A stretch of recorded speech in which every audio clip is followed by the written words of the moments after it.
friends, I'm Melanie from MelanieCooks.com, and today I'll be cooking frozen pizza puff in the air fryer. So you can cook one or two at a time. The cooking time will remain the same. So let me take out the pizza puff from its packaging. So here's frozen pizza puff, no need to defrost. We're cooking it straight from frozen.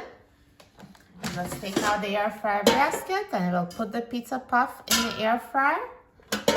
Now let's put the air fryer basket in the air fryer.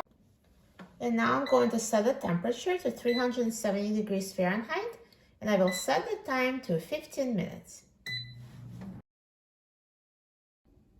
Now the air fryer is done cooking, so let's take a look at the pizza puff. Look at that, so nicely browned, and it's perfectly cooked. Let me take it out of the air fryer.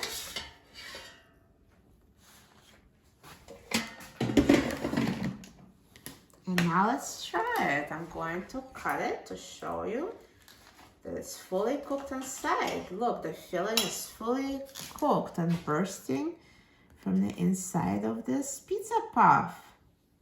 And the outside is so nicely brown and crispy.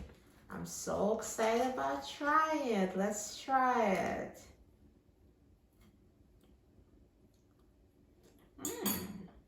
Delicious.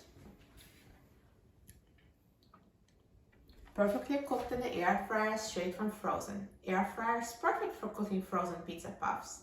For a free printable recipe and other easy air fryer recipes, please visit my website, MelanieCooks.com.